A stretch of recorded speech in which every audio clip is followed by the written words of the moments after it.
कभी भी दुखी नहीं होंगे। हमें लालच नहीं करना चाहिए, मांगना नहीं चाहिए। देने वाला भगवान है, दाता है कराम, भिखारी सारी दुनिया। देने वाला भगवान है। लोगों से क्या मांगते हो आप लोग महाराज? वो क्या देंगे? अगर इंसान कुछ देगा, अगर 100 रुपये आपको देगा कोई महाराज, तो आपसे 1000 की इच्छा रखेगा। ऐसा कोई नहीं देता किसी को।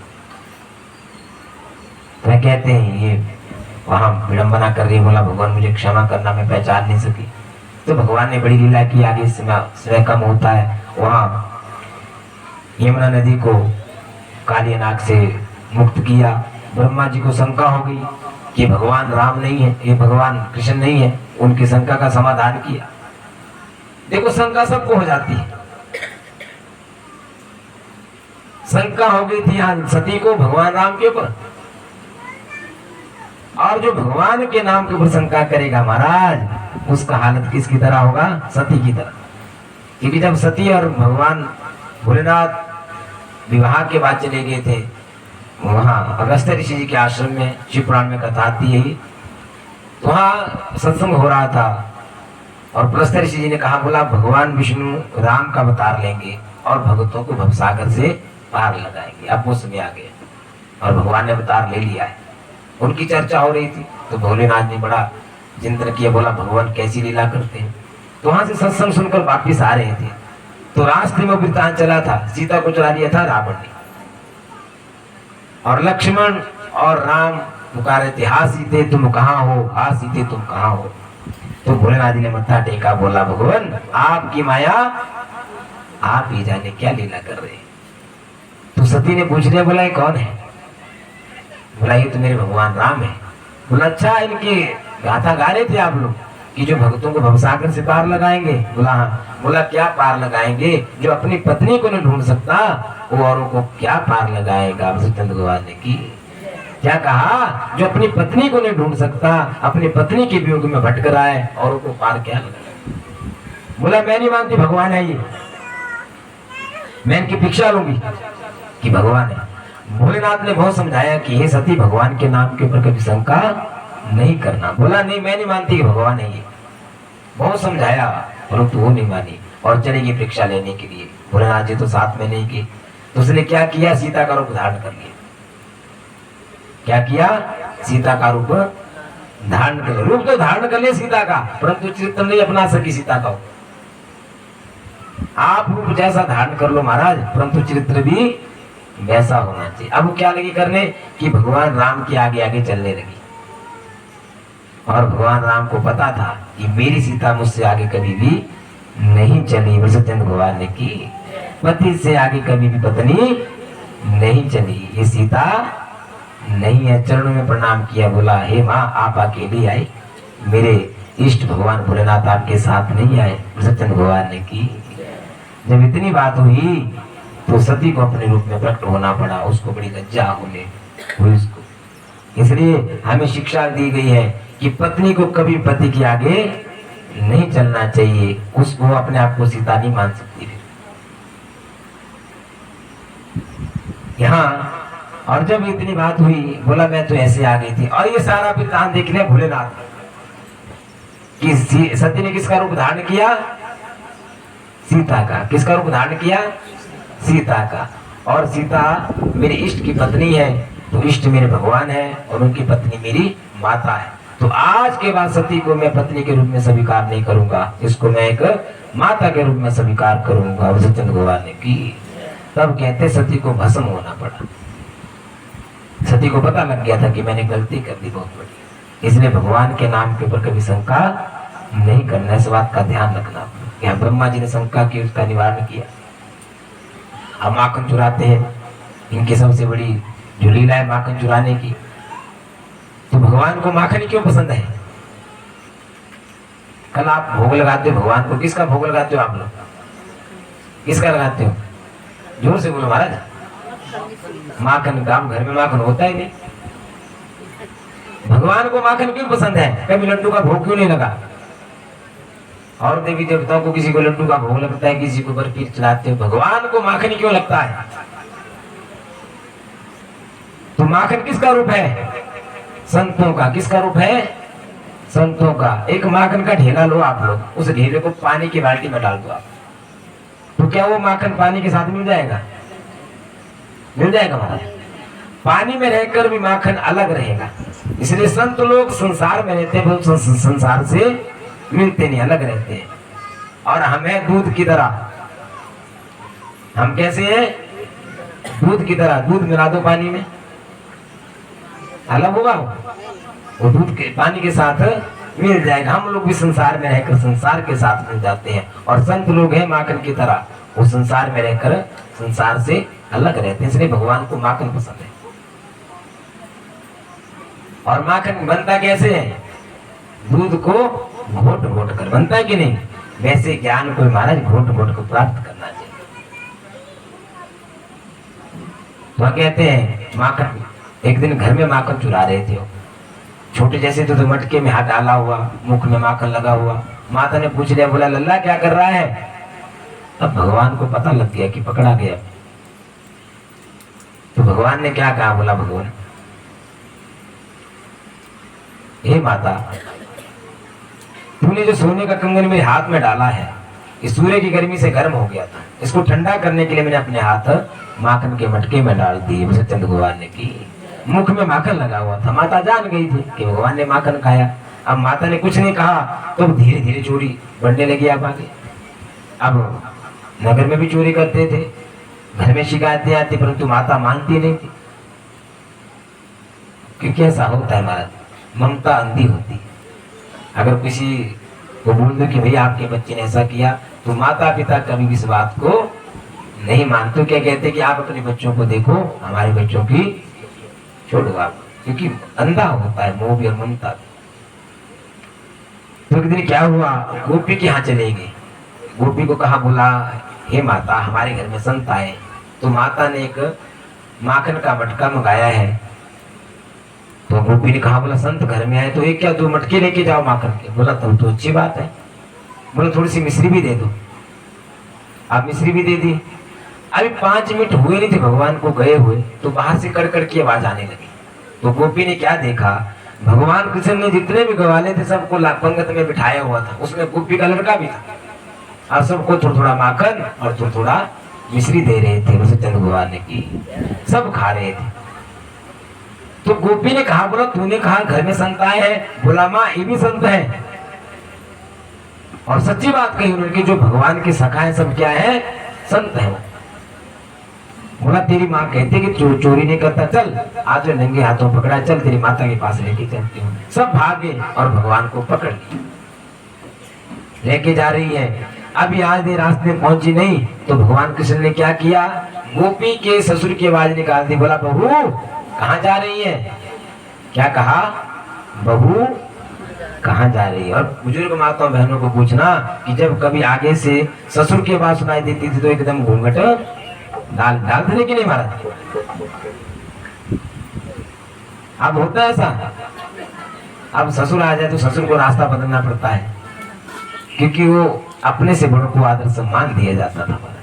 अब वो संस्कार हमारे बीच में नहीं रहे, हम अपने से बड़ा किसी को नहीं मानते। हम लोग किसी के आगे झुकना नहीं चाहते। देखो ना, कहते पढ़े लिखे लोग हो गए, अब कहाँ की। देखो पहले लोग बड़े बड़े मकान बनाते थे कि नहीं, परंतु दरवाजे छोटे रखते थे। छोटे दरवाजे होते थे कि नहीं, चाहे कितना अहंकारी आदमी क्यों ना जाए, जब हमारे घर के पास आएगा तो उसको झुकना पड़ेगा, झुककर अंदर जाएगा। देखना जितने मंदिर बने आप लोग जाओ, चामुंडा में जाओ, चाहे वैष्णो देवी में जाओ, बड़े बड़े मंदिर हैं, परंतु उनके दरवाजे छोटे। जब अंदर जाओगे तो झुक कर जाओगे। और अब पढ़े लिखे लोग हो गए महाराज, घर में बना दिए बड़े बड़े दरवाजे, जाए हाथी टपा दो आप लोग। हमने कभी विचार नहीं किया कि उसका कारण क्या था। चाहे कितना बड़ा अहंकारी आदमी किसी के आगे झुकने वाला क्यों नहीं होता, जब हमारे घर के पास आएगा तो हमारे पास हमेशा झुक कर ही आएगा। तो कहते हैं वैसे ही उसने देखा कि आगे ससुर आ गया, भगवान को छोड़ती है और पल्लू उठा लेती है। तो भगवान ने क्या किया, उसके लड़के का हाथ पकड़वा दिया, उसके हाथ में खुद भाग गए, वहां से चले गए घर में। घर में जब पहुंचे तो गोपी घर में जाकर पहुंच गई। बोला यशोदा बाहर आ तू। तो कहती कि तेरा लल्ला चोरी नहीं करता, आज नंगे हाथों पकड़ा हुआ मैंने। आज यशोदा को बड़ा क्रोध आया था। बोला आज अगर लल्ला को पकड़ के लेके आई होगी तो बहुत पीटूंगी मैं उसको, लोग ताने मारते हैं मुझे। तो हम कहते हैं जैसे बाहर आती तो क्या देखती है, वो गोपी का अपना ही पुत्र था। अब इसके बाद कहते हैं जब इतनी बात हुई तो भगवान अंदर से आंखें मलते मलते बाहर आ गए। बोला माँ कौन आया है? बोला भी ये कह रही कि तूने चोरी की। बोला माँ मैं अंदर सोया हुआ। तो तू कहती सुबह उठता नहीं, जल्दी उठकर करूंगा क्या मैं?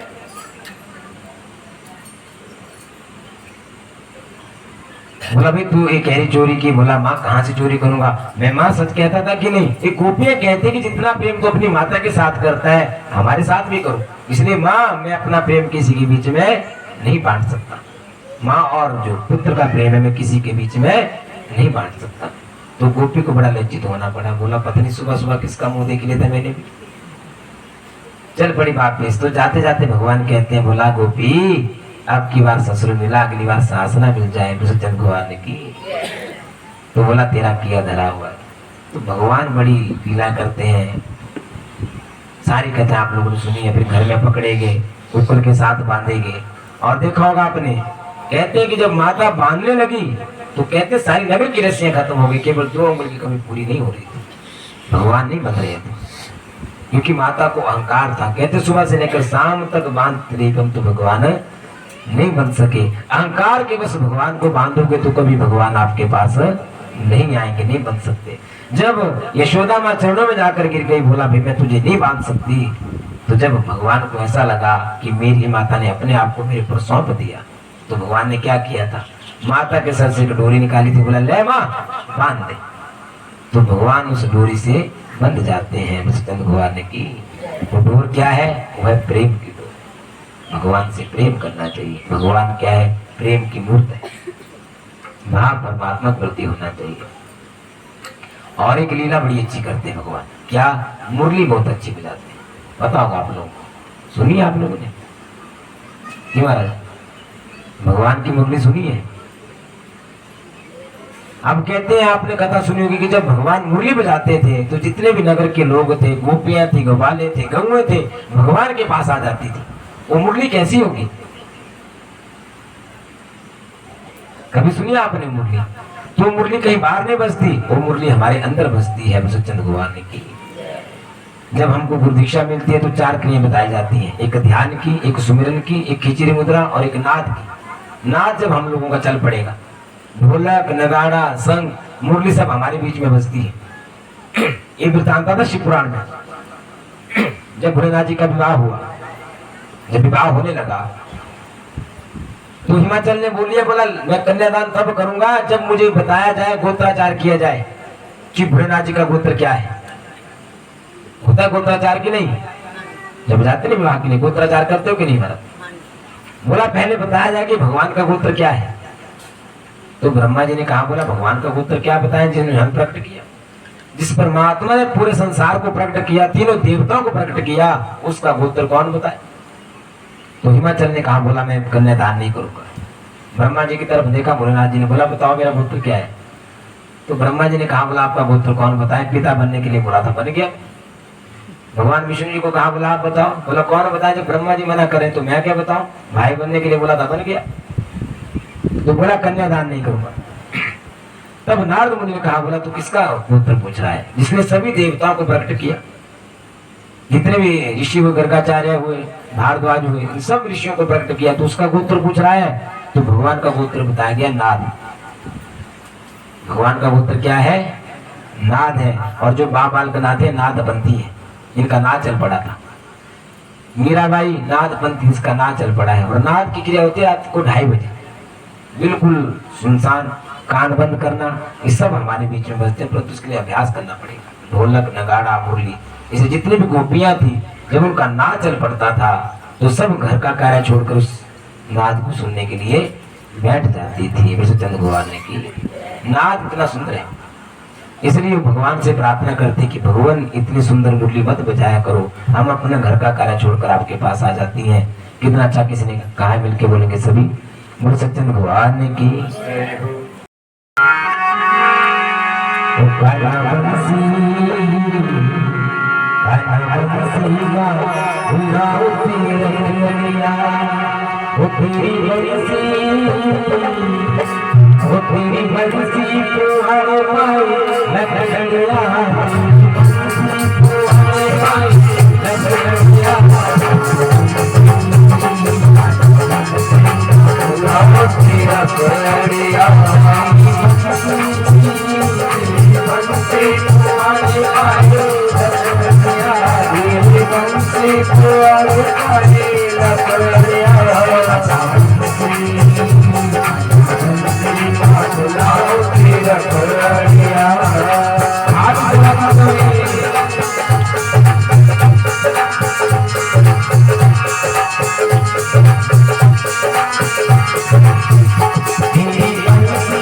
तेरे बंदे तुम्हारे पाए दिया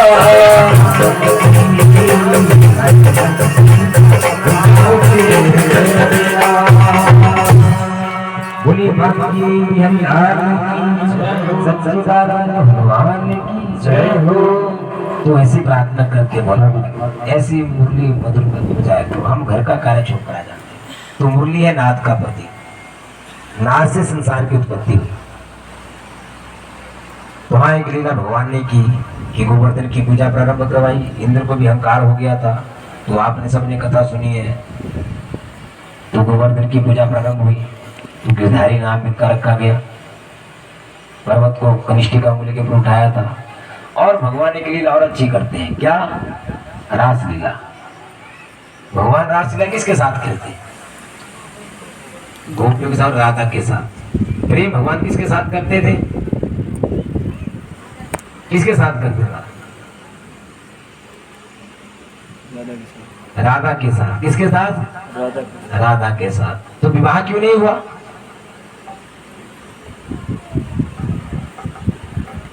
अब देखना जितने मंत्री मिलेंगे आप लोग, विवाह किसके साथ हुआ? भगवान का रुक्मणी के साथ। किसके साथ?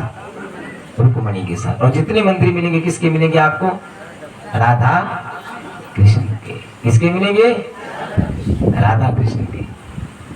अब कई लोग कहते हैं महाराज जो हम बताते हैं कि विवाह हुआ था राधा के साथ, नहीं हुआ था।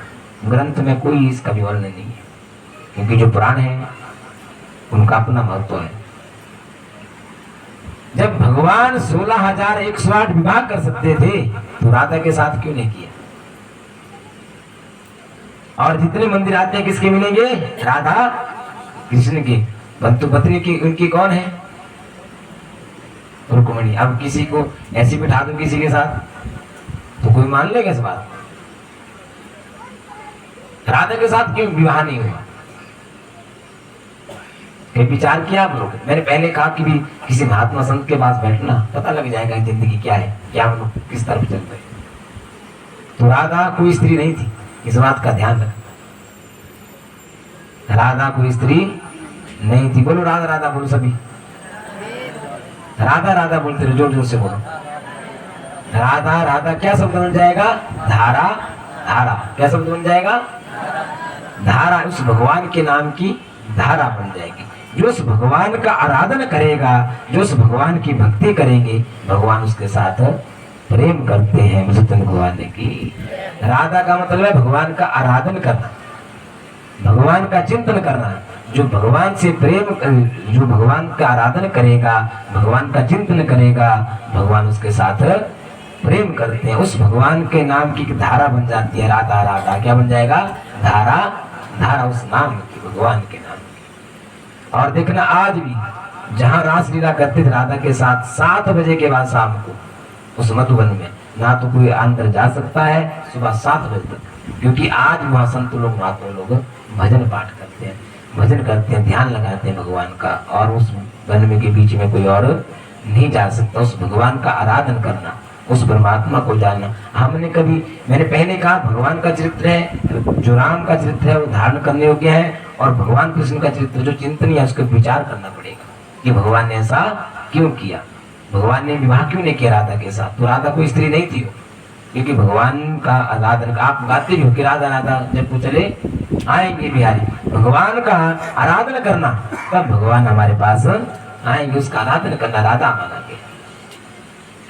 तो कहते हैं भगवान ने इतनी सारी लीला की, कंस को बड़ा भय हो रहा था।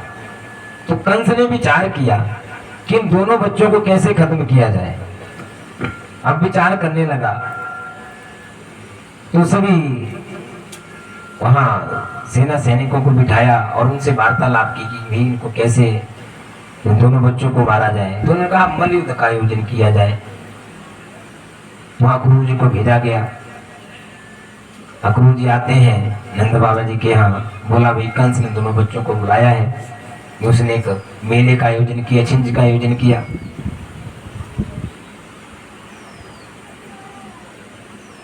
तो नंद बाबा जी ने कहा, बोला मैं दोनों बच्चों को नहीं भेज सकता क्योंकि कंस इनको मारना चाहता है। बोला भाई तो कंस का एक संदेशा और है, अगर नहीं भेजोगे तो दोनों बच्चों को, यहाँ पूरे नगर को खत्म कर देगा वो। तो दोनों बच्चे जाते हैं माता के पास और माता से क्या प्रार्थना करते हैं, मिलके बोलेंगे सभी, बोल सकते हैं भगवान की।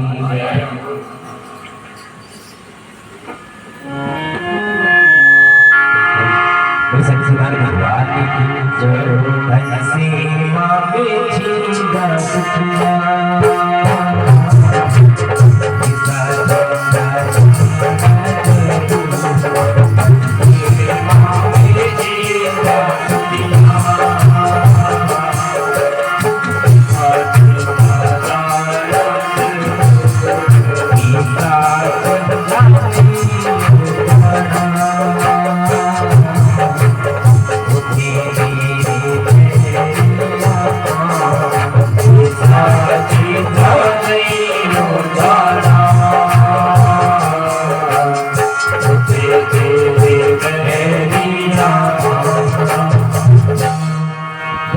चले गए माता के पास, यशोदा माँ के पास। बोला माँ, मामा जी के घर में एक मेले का आयोजन हो रहा है चीज का, हम दोनों भाइयों को बुलाए, हम जाएंगे। तो माता ने कहा, बोला नहीं, मैं तुम्हें वहां नहीं भेज सकती। बोला क्यों? बोला वहां तुम्हारे शत्रु है, बैरी है, तुम मार देंगे, वो तुम्हारे मामा नहीं है। तो भगवान क्या कहते हैं, बैरी माए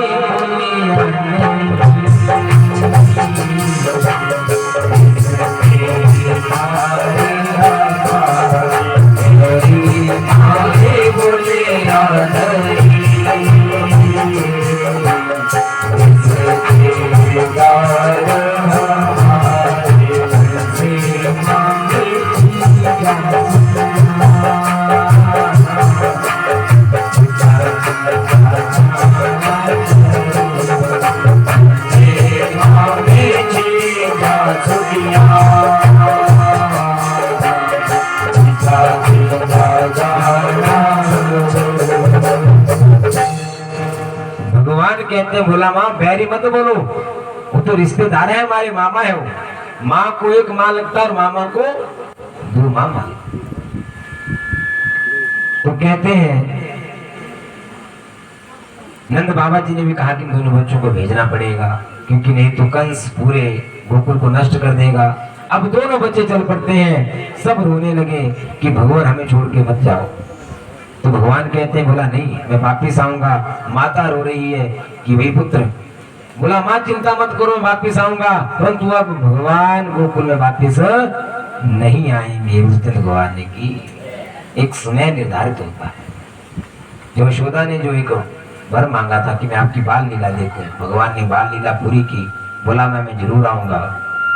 तो माता रो रही है और भगवान से क्या प्रार्थना करती है, तो मिलके बोलेंगे सभी, सत्यन भगवान की जय हो।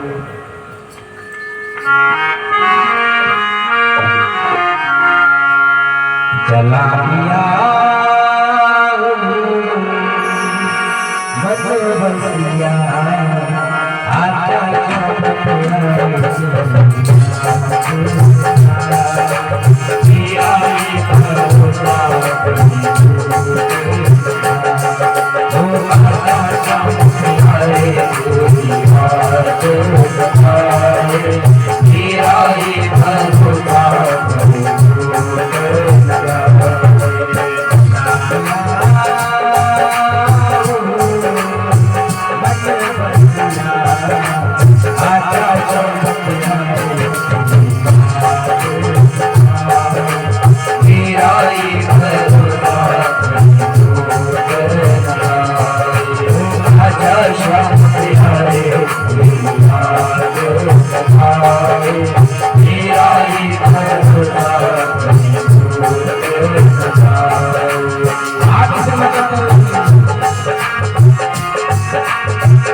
भगवान की जय हो, सतगुरुदेव महाराज की जय हो। तो कहते हैं वहां से भगवान चल पड़ते हैं।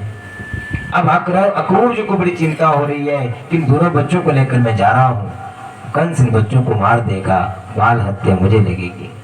तो अब कंस के यहाँ जो अक्रूर जी की चिंता का निवारण कैसे करते हैं भगवान, ये आपको थोड़ी देर के बाद चलने से पहले थोड़ी देर के लिए बांकी महाराज जी का गुणगान करेंगे। सभी बोलिए बांकी महाराज जय हो।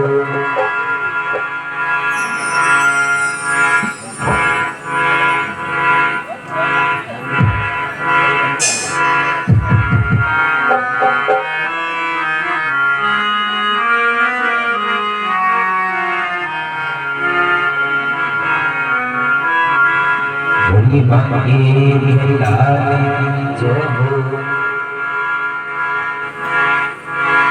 बोलिए बांके बिहारी जय हो।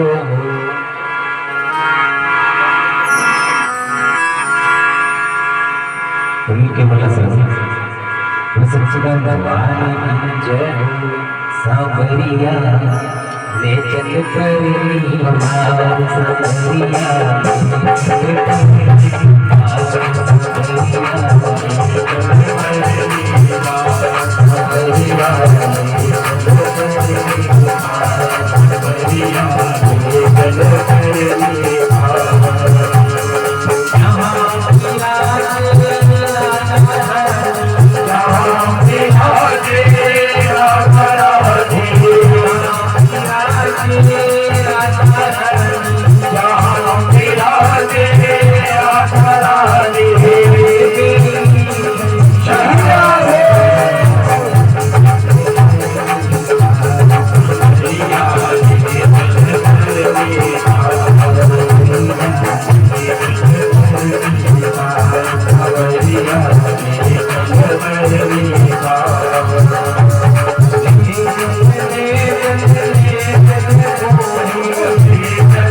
Hare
बोलो सच्ची